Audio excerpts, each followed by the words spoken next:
episode 125. My name is Atlas. And I'm Anthony. And also subscribe to Atlas' channel too. Okay, I mean, he's getting right into the ads. So, before we get into selling your product, come on. We have business. We have business to attend to here. So, this week, unfortunately, Stevie Wildcard is going through something. Right. I did not explain specifically to Atlas, right? But he's going through something. It's we'll talk about that next week when Steven's back. For this week, Atlas is going to join me for a few minutes. We're going to talk about some stuff, and I'm going to get into some big business. Atlas, I have some questions for you. So, first of all, do you know what we do in the show? No. At all? No. What do we talk about? What's it called? We have issues? And what do you... talk about issues! We talk about our issues. What kind of... We talk about life issues, and we talk about comic book issues, right? What kind of life issues do you have, buddy? How so hard... How Naruto has the sexy jutsu, and plus, it's inappropriate, and two, it shouldn't be on kids. Those are my two problems. In the whole world. If I was the president, my first two rules was to make whoever created Naruto put it on kids and delete the sexy jutsu for at least like 10 seasons. Yeah. So like in just get rid of it until the kids are old enough to so like for it to be appropriate. So like once every kid is like 20 or 30, right. then like don't put like You're really harping on this. This is not a thing that we've talked about in a long time. Where did this come from? I just remembered it. You just remembered it? Okay. So every week, usually my friend Stevie Wildcard and I get together and we talk about our various life issues and, things that get in the way while we're trying to make things. This week, I've been working on a special project. Atlas, what did I submit to this week? Oh, movie lottery. So kind of like, we call it the movie lottery in the house because it's a life-changing, just world-shattering and altering contest hosted by Kevin Smith. It's a short film contest. I talked about it previously on the show. So what did I do, Atlas? You made a script, and now you're in 6th place, and That's you only right. need 5 more until first.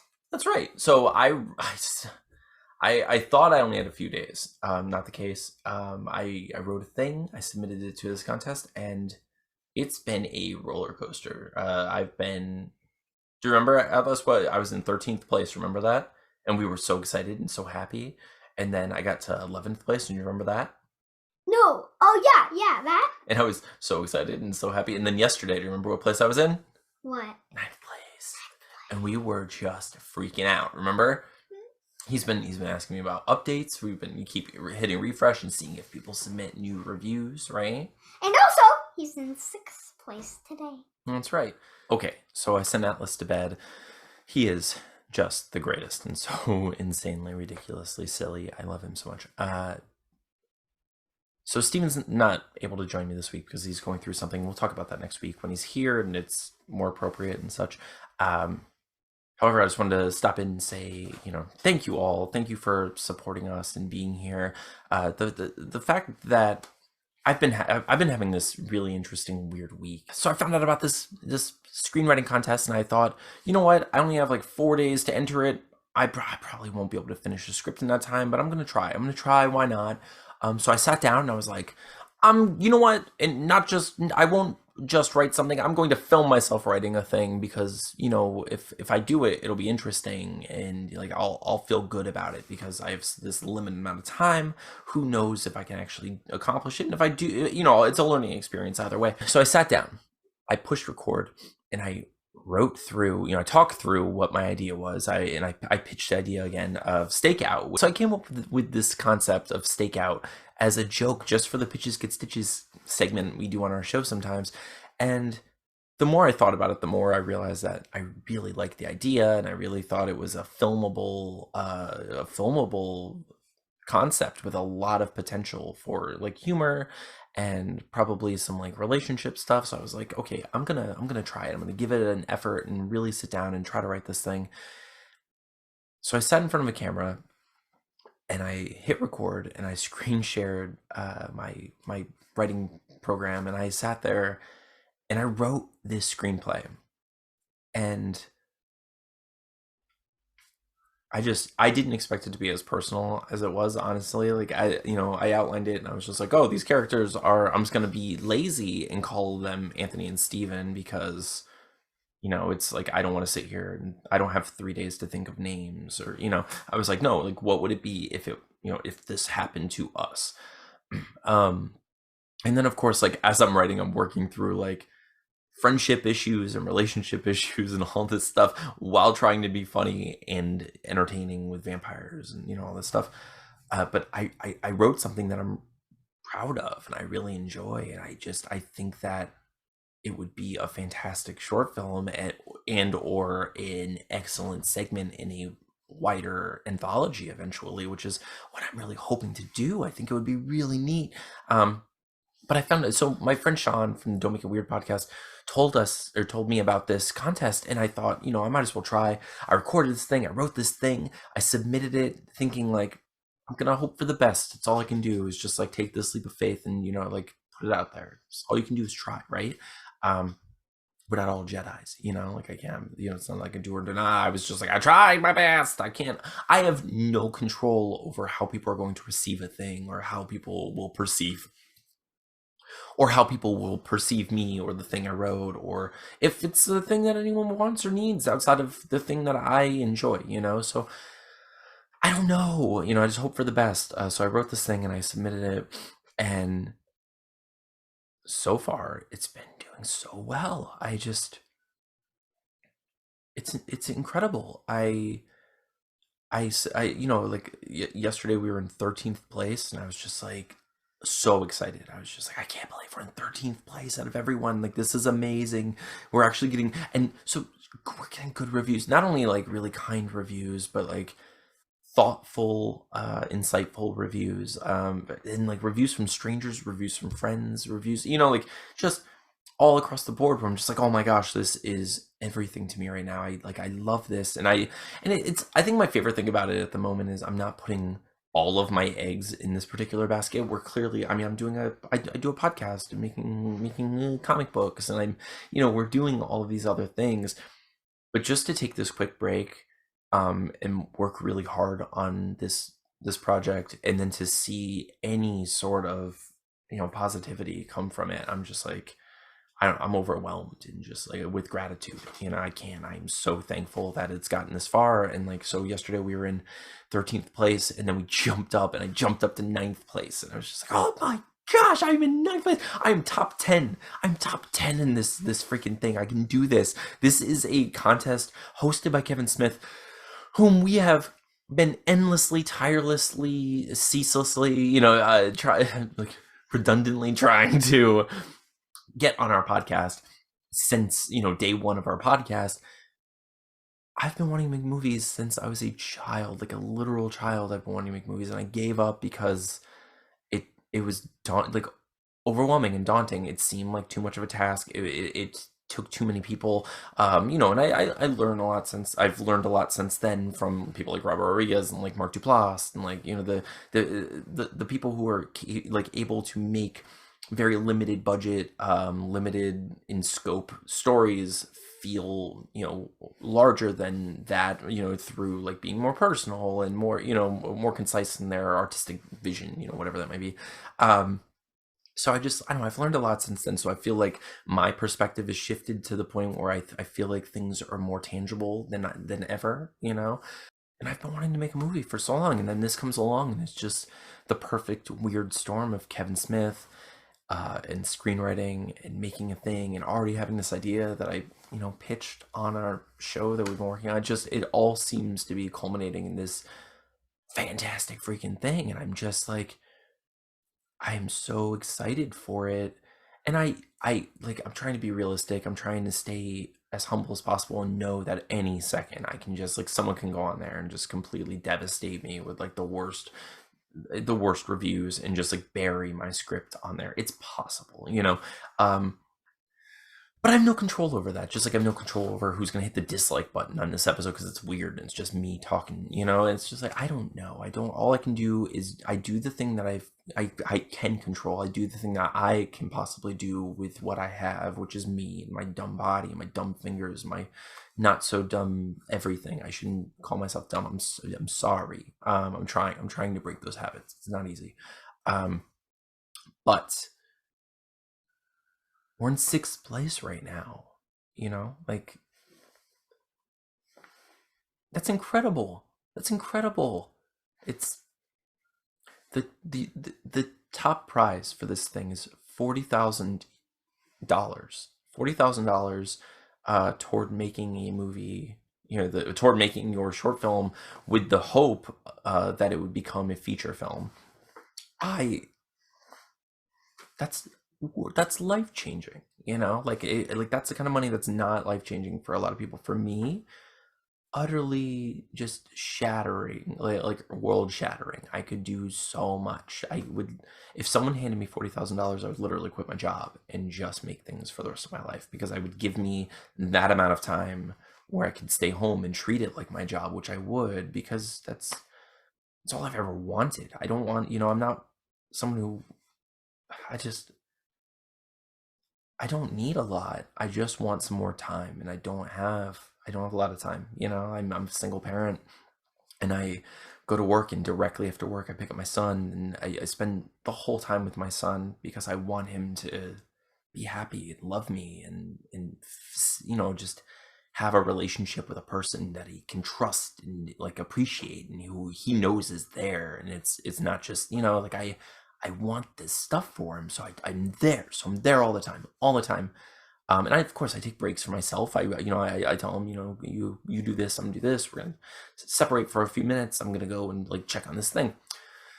And then we have situations like this where he is this adorable, sweet, considerate little boy who's just like, not only does he want to spend time with me, but he's actually invested in the results of this, you know, this contest, because it's important to me, and he knows that, and he's just like, what is it now? Is it, you know, are there updates?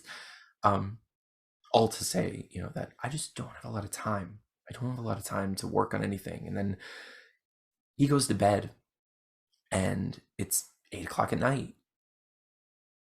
I have to wake up at 6, so like, you know, I only have so many hours between 8 and 12, you know, to do anything. I'm like, I'm adjusting. I have to like just decompress. I have to shake off the day, you know, like basically change my hat from parenting hat to, hey, can we do anything else? Do we have any more, like, is my gas tank empty? Are there spoons left? You know, the whole spoons thing. So it's, by the time I get through all of that, then I have to record a podcast, or plan a podcast, record a podcast, and edit the podcast, and post on the podcast, and post on various social medias in hopes of getting people interested in watching all this stuff that will hopefully only facilitate the other thing that I'm doing, which is, when he goes to bed, writing a comic book and coloring a comic book and lettering a comic book and promoting and selling and doing all this stuff. And like, I just want more time to do that stuff so I can make more and do more and be with him and not have to sacrifice any of those things. And it's just like, the only thing I wish I could just throw in the garbage disposal at this point is just my soul sucking retail job. I mean, you know, I've gotten to the point where I'm just like, I'm willing to put in so much work. I'm willing to do whatever it takes. It's just so hard to get there. And just the fact that anyone showing up for this contest, and like any of my friends or any of you or any, like, just strangers, like anyone is showing up and reading the script that I took this time to write, it just means so much to me. Okay, anyway, sorry, but it means so much to me. It truly does. And it's been a really interesting few days, and I don't know what to expect. My thoughts are, I want to keep my expectations low. I want to I want to be thankful for whatever happens. I'm already thankful that we reach that point at any point in the contest. I don't know if it's going to hold. I don't want to speak ill of our potential. I want to imagine that that the script is good and that people are going to keep showing up for it. But I know that there's possibility that things are going to happen, people are going to show up, and stuff will happen. So I don't want to put all of my eggs in the contest basket just in case. So what I'm thinking is, if I miraculously don't win this, if I don't get to meet Kevin Smith and make this movie for whatever reason, for like if those particular stars don't align, and this basket drops and my eggs slip out of it, I just want to I wanted like David Bowie, juggle, although it wasn't him, it was I want a guy behind me juggling my balls. I want a guy behind me juggling eggs, saying like, don't worry, we still have these, and I'm gonna do it, not you, because I'm good at this. I still can't believe but David Bowie had a ball juggler. It's just amazing. That's someone's credit. I mean, and he was so good at it too. So it's like freaking respect. But what I'm imagining is, we'll see what happens with this. And worst case scenario, we're going to do a script read on our show at some point. And so I'm going to get people to play the parts. I already have people that I've reached out to. We're going to do a script read on our show. I'm going to use that to learn what works and what doesn't work dialogue-wise. I'm going to punch it up, and then I'm going to come up with a reasonable budget, and I'm going to kickstart. I'm going to go to Kickstarter. I'm going to go to Kickstarter and ask for the funds to make this movie. I'm going to try to allow for a limited amount of time off of my day job to make, edit, like just for the whole production of it, which isn't going to take very long. It's a short film, but I do want to take some time that I can specifically dedicate to this, along with making the music, putting things together. I feel like we can make this movie. I think that if I get the budget down and I plan things carefully and I storyboard, I think we can do it. I think that I wrote something that's very filmable and very doable, and just the most tangible film project that I've ever worked on in my life. And I'm very proud of it. I'm very excited for it. If you're out there and you are interested in reading Stake Out, I'll post the link below. You can go and rate it and review it. I'm beg of you. First of all, I'm begging of you to just be kind in general to everyone.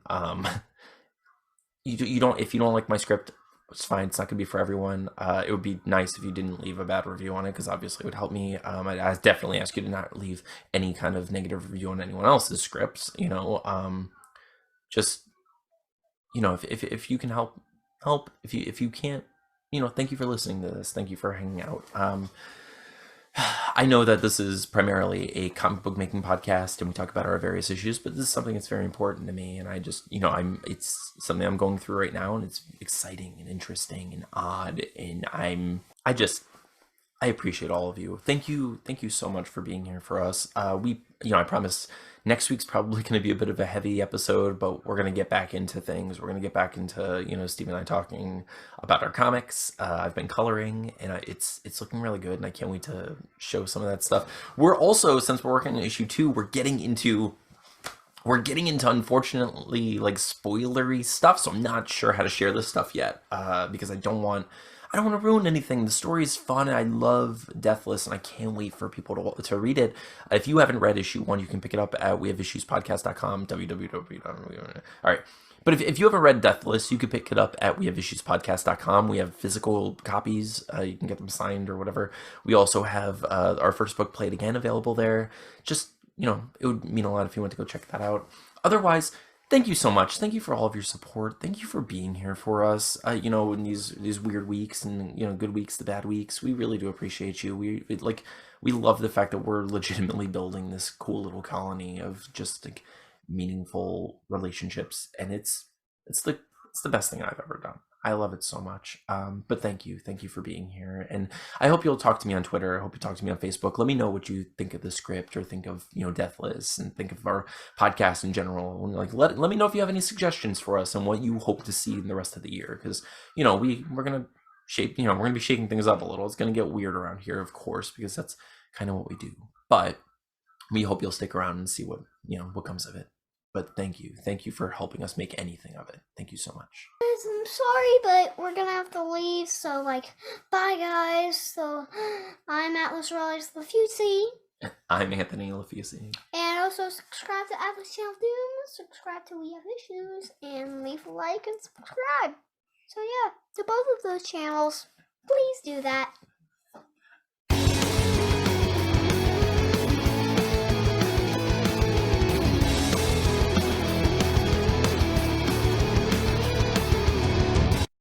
Thank you so much.